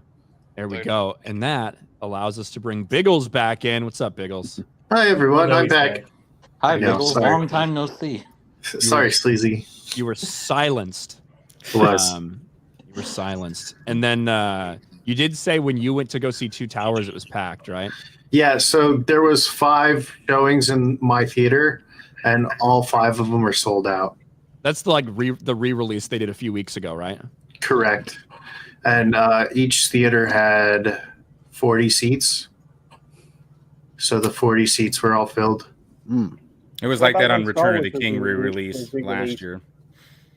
I mean, in December, the local theater here showed all the Lord of the Rings movies throughout every Sunday, and basically 80% sold out. And these rooms can take up upwards about 120 people. So if there's anything good in the movie theaters, people will show up. Yeah. I don't see movies because I can't sit still for like 3 hours, but it was Lord of the Rings. So I'm sitting there going like this every like 10 minutes. Like, I got to watch this movie. I haven't seen the extended editions on like a theater. So I'm like just going back and forth like for like 3 hours. I'm like, oh, I can't do this. The guy behind you was pissed. I'm going to tell you that right now. No, he wasn't. He wasn't. Okay. You know why? Because I sat in the back. Oh, nice. That was my. Hold on. You went to a movie theater and sat in the back row. Did you go by yourself too? No, actually, I went with someone from the Geeks and Gamers tabletop channel. So, did you offer them a ring? Did I offer them a ring? Yeah. Did you put a ring on it? It was a ring pop, though. Oh, I thought they would each get popcorn and make a hole in the bottom. No, you can't. I can't do that in the theater. Okay. It's a little too far to reach. Why didn't Beverly Hills Cop 4 get a theatrical release, especially with Bad Boys doing so well? I mean, well, one, Bad Boys 4 didn't like they'd already planned on putting that on Netflix way before Bad Boys 4 came out and did well. But I have no idea. I'm not interested in that movie at all. Well, I'm not either. It looks like crap. I mean, my guess is that Netflix came to them and were like, "Hey, we'll give you a bunch of money to do this," and they said, "Okay." Wasn't it planned a long time ago to make a Beverly Hills Cop 4? I heard it was supposed to be rumored years ago before all this. I think they've been trying to make it for like 20 years, and they finally cracked it. Imagine 20 years ago telling someone that within the same year we're going to get Beverly Hills Cop 4 and Gladiator 2. And Bad Boys 4. I didn't think I needed to see Bad Boys 4, but my wife made me go, and I was pleasantly surprised. The villain was just a piece of shit. It's like, hey, wow, somebody's just a fucking asshole. Guys, but whenever I watch Gladiator, I come away thinking, man, I can't wait for the next one. Is it going to be like about Jaimon Hanzu's character, or? I have no clue. Because he was still alive, but I haven't looked anything into this to fucking Gladiator 2. I almost don't want to. The first movie is so fucking good, and I mean, I get it. This is the era of prequels and sequels and all these things, but what is Gladiator 2 even supposed to be about? Who's the main character? You know what we need right now? Braveheart 2. No. Passion of the Christ 2. We need 300 2. Well, Gladiator 302. Passion of the Christ 2 is happening. But there is a sequel to that story. I know Sleazy doesn't like to hear about it, but there's a sequel to that story that was already pre-written, so it's easy to adapt source material. Well, they can take some liberties as well. Maybe they'll make Jesus into a I don't know what, a lesbian space witch. What do you guys think about the Highlander movie? Like, I know you keep hearing and then not hearing about it. Is it supposed to be a reboot or like a sequel or prequel? Didn't even know they were making one. I have no idea. I think it's supposed to be like a reboot. Henry Cavill's still involved, supposedly. So that's really the only reason I have much interest in it. Yeah, and Chad Stahelski's the director, right? What's that? Chad Stahelski's the director, right? The dude that the John Wick guy. Wick and the choreography on, I think, Captain America Winter Soldier, right? Stahelski, is he the one doing isn't there a Ghost of Tsushima movie coming as well? There was rumors of one. I don't know if it's still rumors. I don't know if it's in... Yusuke in Ghost of Tsushima live action? No. I don't know about you guys, but I'm excited for any video game adaptation, especially after the Halo show. Oh, God, Master Cheeks. I'm looking at the Gladiator 2 like Wikipedia thing to try to see. I don't know what the fuck this is going to be about. No one knows. Paul Mescal is starring in it as Lucius Verus, the former heir to the Empire. Oh, the kid. Director Ridley Scott mentions that since he was last seen approximately 15 years ago, Lucius has been living in the wilderness with no connection to his mother, who he now thinks might be dead. He was previously portrayed by Spencer Treat Clark in Gladiator 2000. So it is him 15 years later. And now the dark forces are rising. But Denzel Washington is a former slave turned wealthy merchant with a grudge against the emperors. Oh, my. Pedro Pascal is a former military commander forced to fight as a gladiator in punishment for his insubordination. Well, it's got Denzel in it, so Denzel is going to be the best character in the movie, regardless of how terribly it's written. Denzel is going to be absolutely fire in that movie, but everything else is going to be garbage. I agree. You're telling me you're not excited for Pedro Pascal to play Reed Richards in the Fantastic Four movie? I want Pinochet to get reincarnated and grab Pascal and deal with him. That's where I'm at. Yeah, don't worry. That's going to happen in Last of Us Season 2. I was going to say, that'll be the best part of Last of Us Season 2. It's like, well, I don't give a shit about this one, so I'll watch him get hit in with not with a baseball, with a golf club. That's the only episode I'm going to watch. It was funny because there was like, they announced, hey, Last of Us 2 is, or Season 2 of Last of Us has began filming. And then like a week and a half or 2 weeks later, they're like, Pedro Pascal has finished filming Last of Us Season 2. It's like, yeah, that sounds about right. He didn't have much for him to do. I bet you flashbacks and get your head caved in. I bet you the one thing that they're going to like cut, well, he could have gotten this done, I guess, but the flashback parts and the very beginning of that game, where it's still like before the time skip and everything, are like by far the best parts of that game. It's like a weird little flash of quality whenever you do one of those flashback chapters where you're like, oh hey, characters I like, oh It's hey, like, writing this is I the game I thought I was getting. yeah, it's so brief, and they like tease you with it, and then they're like, okay, now back to this, and you're like, I'm miserable again. Oh well. You know what the dumbest thing about the new Bad Boys movie is, though? That they called the third one Bad Boys for Life, when it really should have been the fourth one they called Bad Boys for Life. That was the most annoying thing. It's called Bad Boys Ride or Die, but it should be called Bad Boys for Life, and it's not. Bad Boys. They had no faith that the third one was going to make money. They were just like, we got to make it for life. Oh shit! Actually, we're going to make a fourth one. This took like Boys 20 5, years. Wanted dead or alive. Martin Freeman's looking chubby though, or yeah, not Martin Freeman. Lawrence. Yeah, Martin Freeman. He is getting a little older. Chubby little hobbit. That would just be hilarious now in a remake. Get busy dying. He's eating too many of them Skittles. Skittles, yeah. I think that Will Smith is not like aged a ton. He's like aged very gracefully because he's probably spends millions of dollars to continue to look that way. Yeah. But yeah, Martin Lawrence looks old in this. I noticed his face in the trailer. I was like, oh, you're looking old. You look like they squeezed you into that vest. I don't know, man. Like it isn't like people do just get old. You know, it's like something that happens. Yeah. I saw people that were like taking screenshots of like him in this movie and him in like Bad Boys 2 or something. They're like, what happened to Martin Lawrence? And people are like, he fucking got old. What the fuck do you think happened? And it's like you said, it is the contrast because he's standing next to Will Smith, who's running in, I swear, the exact same outfit as Bad Boys 2 when he's got his beater on and he's running with his loose jacket on. It's like you look like you just came out of 2007 or something.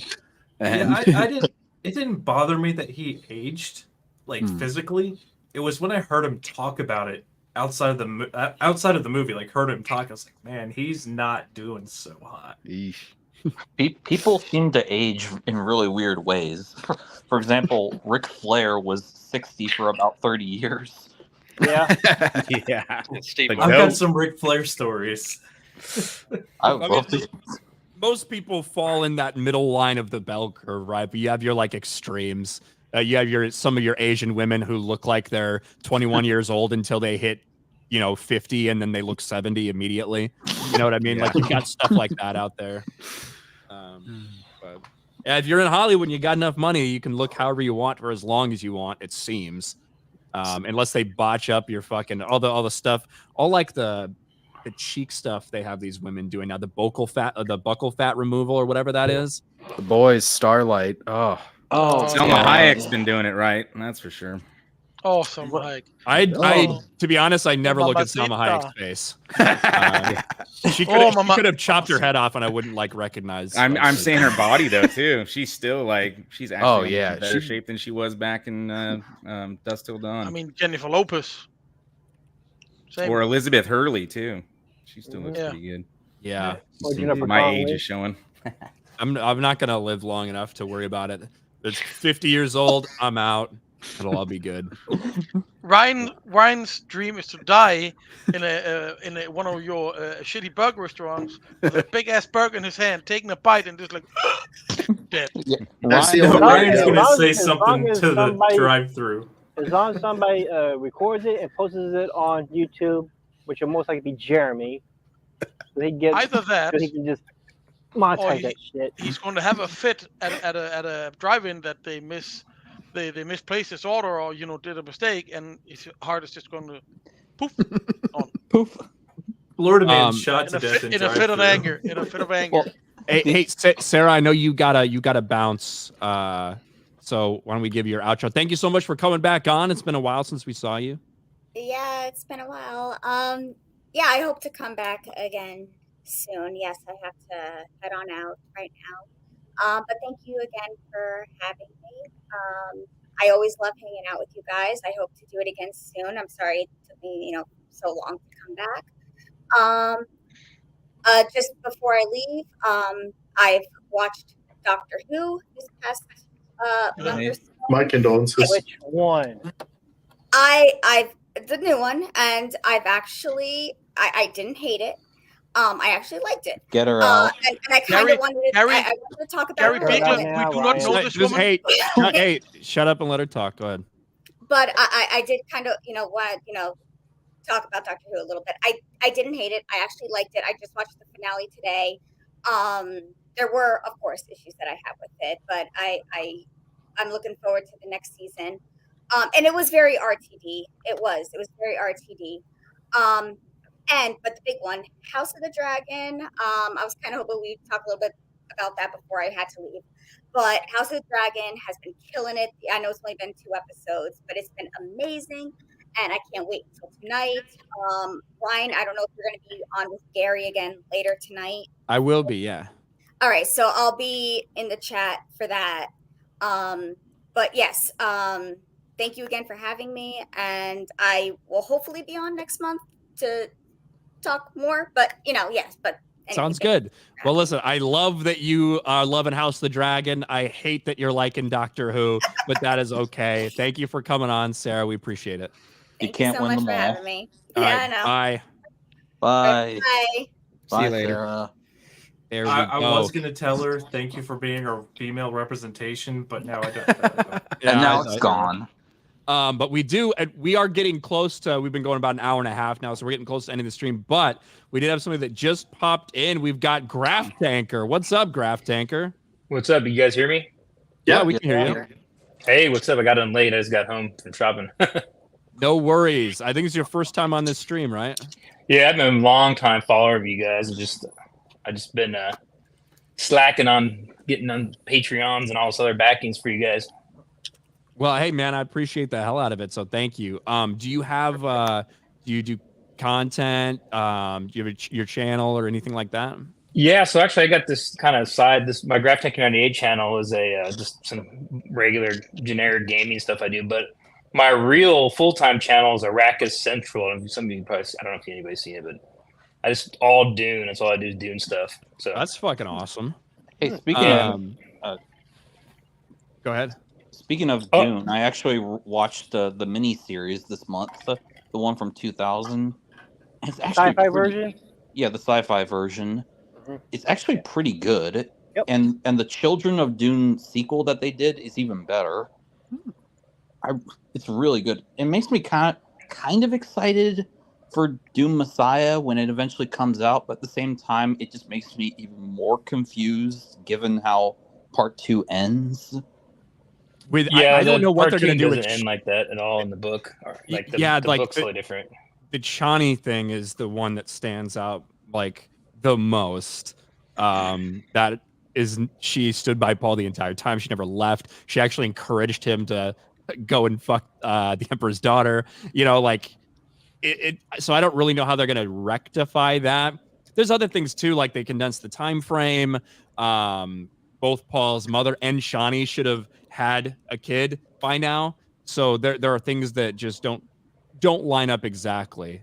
But I love the first 2 movies overall. So I'm hoping I'll love Messiah as well. There's a lot of work to do. Speaking of which, my favorite part of the miniseries is when his sister actually gets introduced, and when she gets captured by the Emperor, she says, "My brother comes." The miniseries is so weird. The guild does not take your orders. Well, the miniseries is weird, like the entire Dune series isn't. Yeah, the Dune series is weird, but that's the one thing in terms of like the Spacing Guild stuff that I feel like it could have spent some more time in these first 2 movies actually getting into that and addressing it at all, because it's probably going to be pretty important for Dune Messiah. But I'm not an expert. Did they show the navigators at all in the movies? I forget now. I think they showed. Okay. Yeah, they showed them a little bit when the Herald came over to basically tell them, "Hey, your guys are taking control of Arrakis as of immediately." And they're like, "Couldn't they have just sent us a message? Why'd they have to come here?" It's just like the Acolyte; they have no communication whenever it's convenient. Well, there's also the in the book, they're actually the Fremen are secretly paying off the the guild was spice to keep the satellites over from the southern part of the planet. That's why they didn't really explain that in the movies very well. I remember that. Now I listened to all the books on audiobook, but I did them like kind of rapid fire, so I don't really have a good gauge on what's in which one, because it was like 6 books back to back pretty quick. Yeah, and at the end of the Dune Part 2, they're like immediately taking over the Sardaukar Emperor's ships. That doesn't happen in the book, and it's basically if anybody read Paul of Dune, which is like the direct sequel to Dune, it's like one of the Brian Herbert, his son's books. There's actually a whole scenes in there where Paul has to have a giant swimming training pool built on Arrakis because the Fremen, the Fedaykin and all them, they're going to be assaulting planets that have water, and they can't swim. So he's like teaching these guys water combat, how to deal with water. He's like throwing them in the pools and stuff, and having them try to grab little rings at the bottom of the pool, and they drown and stuff. Is pretty cool. I remember that. Paul's men are officially pussies. Rey grew up on a desert planet, and she knew how to swim. I actually like that Paul Dune book. It's pretty good. How funny would it be if the Fremen just jumped into a spaceship and immediately knew how to drive it? In like the Dune movies, they just like start shooting down everybody else. Yeah, that was kind of one of. I do feel like the ending of Dune Part 2 felt very rushed for so many things happening the way that they did, but especially as they just storm, take the ships, and they're about to go, jihad on everybody's ass.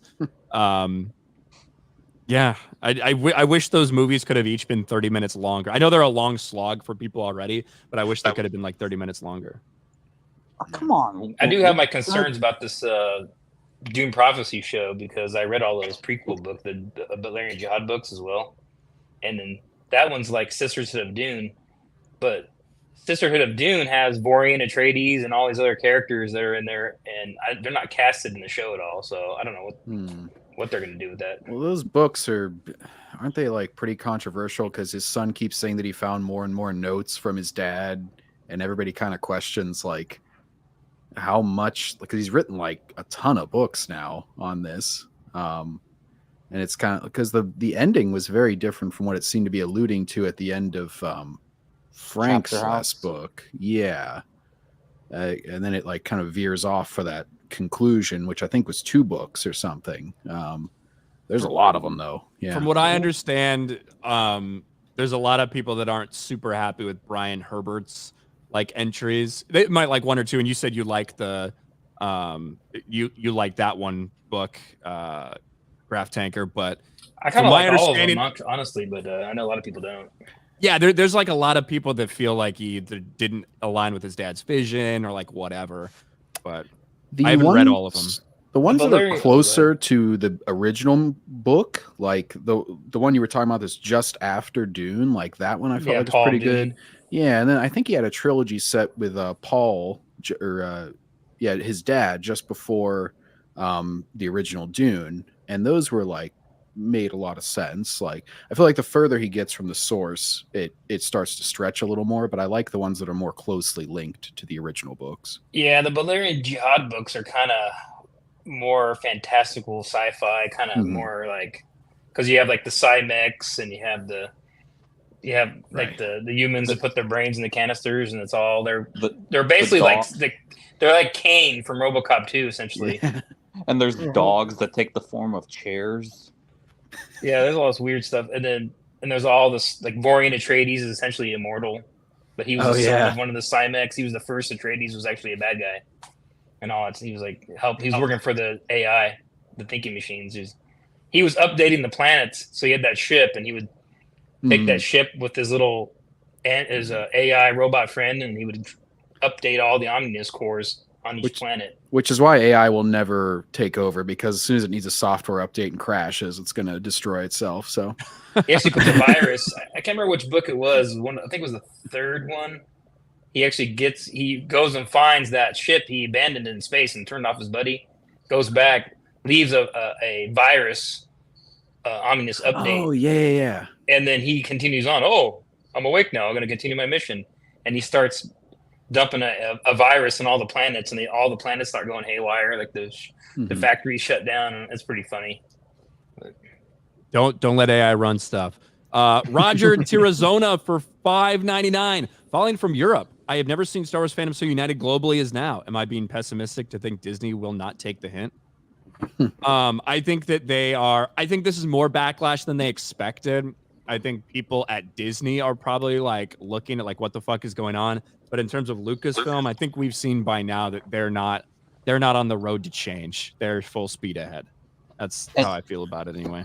And you know what the saddest part about all this is when Nerd Cookies posted that the Jedi are the good guys and everyone got mad at her for some reason. Everyone like, well, actually, the Jedi are kind of assholes because of how they treated Anakin and whatnot. The Jedi acting somewhat arrogant in the prequels has now been stretched into the Jedi were complete dumbasses forever and all time, and they could never do anything right.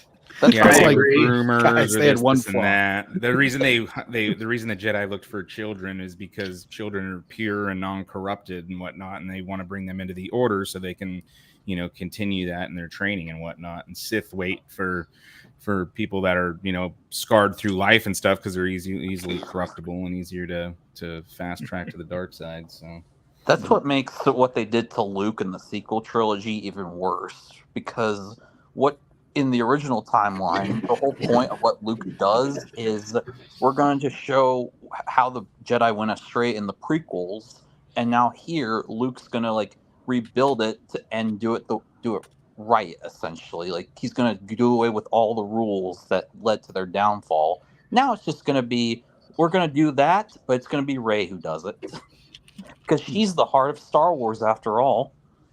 Yes, she is the most important part of Star Wars. Aside from Ahsoka. But we know we are going to end it here, guys. We've been going a little over an hour and a half. Thank you for all my great people for joining me. We'll do some outros, and if you have a channel to plug, please do. Biggles will put it in the chat. As I stated in the beginning, I appreciate the hell out of all these guys for showing up and coming on the stream with me. And if they have channels, then absolutely go support them as well. We'll start in the same order we all came in. Mr. J. Yeah, no channels to plug. No. Leave me alone. Got it. As always. Thank you, Mr. J. Gabriel Knight. No personal channels, but plug a couple channels I'm a fan of. United Spacers Alliance with Tim, streams every Friday. And Vintage Tribute. He's a guy that basically just does like nostalgic mashups. Like he has one for like the 80s. If you're an 80s fan, it's a must watch. And he's also got a tribute to George Lucas Star Wars. It's pretty good. So check that out. Hell yeah. Star Wars Marvel Purist. Yeah, I mean, the name is the channel. I started my channel almost 8 months ago. I am literally 19 days away from partial monetization. I just need the subs. I did get 25 subs yesterday. I had a big push. So I think I need about 80 more. And then I'll be a partial monetization because I had kind of bartered with my wife, like, hey, give me a year and I'm going to try to get monetized.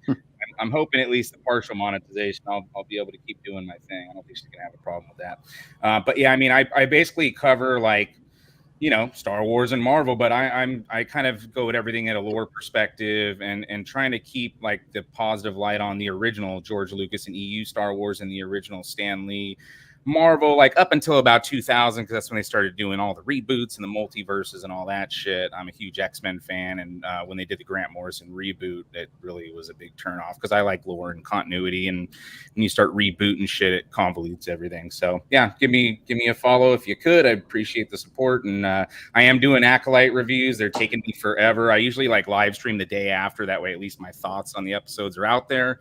But then I go back and add some bells and whistles and get some clips from the show and all that. But, real life slows that down, so I usually don't drop them until Sunday or Monday. Appreciate awesome, man. Hey, no problem. Subscribe to Star Wars Marvel Purists. The link is there in the chat. Sleazy with the Medicare hat. Oh, I'm glad somebody noticed. I am Sleazy of Sleazy Society. I do videos Monday through Thursday. I think that's going to change because I'm rearranging the schedule. It might be Monday through Friday now. And I've got some things in the works. They've been in the works for a couple of years. I'm waiting till I hit 1,000 subs. I'm at 830 or 840 now before I release the trailers for them. One of them is a video game, and one of them is a movie. Damn. So when I hit 1,000, I will drop those teaser trailers for everybody. But I think that's all I got for now. There you go. Sub to Sleazy. Subhuman on the road. What's up, man? Heading to Louisiana. Headed to Louisiana. There you go. You doing anything on the channel or taking a break right now? No, I put that thing back in the back because, like I said, my job takes too much time and I ain't gonna have enough time to do anything. So just follow me on Twitter. There you go. I hear you, man. Well, thanks for being here. Yep. Sith Acolyte Chris, who's actually Grandmaster Chris. Nothing. I've got nothing going on other than tonight. Just gonna probably read a little bit of Courtship of Princess Leia right before House of the Dragon tonight. And aside from that, I actually do kind of want to recommend a channel I've been watching, and I don't know if anyone else has heard of him or not, but if you're one of those people who's annoyed about the fact that a Padawan can have a competitive duel with a Sith Lord who just slaughtered 4 knights by himself, then there's a great Star Wars Versus channel called Evan Nova 95 who does some absolutely fascinating breakdowns of like Jedi and Sith throughout the Legends continuity and trying to decide who he thinks would win in a duel. Or Jedi versus Jedi. Yeah, Jedi versus Jedi. And he actually said that in a straight duel, Darth Krayt would beat Palpatine, which I think he might. It was a very controversial video for him. Also, the Darth Kaitis video was very controversial. But yeah, go check out Evan Nova 95. Thank you, Sith Acolyte Chris. John Goats. Well, I will correct you this time. It's Getz, but it's Getz. Yeah. John Getz. Get it right. Because my channel is actually kind of a play on words because it's John Getz Gaming. It's just all one word. It's spelled like my last name there. Sounds like Leo gets from Lethal Weapon. Yeah, I get that a lot. Yeah, All and right. there's John also a serial Getz. I murderer. will remember that now. Mm-hmm. Yeah. And then, yeah, it's mostly just gaming on there, though. Finally finishing up Stellar Blade, which is very hard to play because you got to do it with one hand. But, you know, other than that, getting it done, getting the Platinum Trophy, and moving on probably to a Final Fantasy Rebirth here. I'm already decorated for it, so we're good. Hell yeah, man. Well, thank you for coming on the channel. Graph Tanker, who also runs Arrakis Central. Thanks so much for coming on, man. I assume you want to plug both your channels, Arrakis Central. What you got? Yeah, Graph Tanker channel, be quick. Yeah, that's just random gaming crap I've been doing for a few years. Nothing special, but yeah, my big channel is Arrakis Central. I do everything Dune, merchandise. I try to do lore videos as best I can. Gaming, Dune games, and then the big thing coming out is that I'm going to be trying to, once this Dune Awakening MMO comes out, I'm going to be doing that a lot on that channel. So that's the big thing of that. So I actually do update videos on that channel as well. And then I have a different channel. It's like military orientated called Old Sarge. Haven't been doing too much on it lately, but I got some cool things I did on there, and that's about it. Well, there you go. Thank you for coming on, man. Appreciate it. And last but certainly not least, the man who's been modding and putting all the links in chat, Biggles Mets. Hi, everybody. So I have a channel. It's Biggles Mets. It's not the one in the chat. It's the one without the underscore. I basically do gaming and other stuff, like anime stuff. But I'm going to be switching over to more videos just because it's a lot harder for me to find time to stream. And Sleazy wants you guys to know that, remember, I marry men in video games, which it's not really a marriage, but yeah. Okay, Sleazy. But yeah, I'm working on a Kaiju number 8 video on Hibi no Kafka because if you actually pay attention to the story, he's a lot like me, where he's a 30-something who's extremely childish that can be serious when needed. So yeah, I'm working on a video for that. So check it out. There you go. Go check out Biggles as well, everyone. And thank you to all these people once again for being here. Thank you for you guys in the chat for supporting. I'll be live in 1 hour and 43 minutes on my channel. So for the normal Sunday stream, so I'll see you guys there. then House of the Dragon, then House of the Dragon stream with Gary and Mahler on Gary's channel. So we got a busy day ahead of us, but that's all good. And I will talk to all of you here in the chat next week. I'll talk to probably most of the people here on the stream, not next week, next month. And I'll talk to most of the people here on the stream next month as well. Thank you, guys. We'll talk to you next time. Bye. All right. Bye, everyone. Later.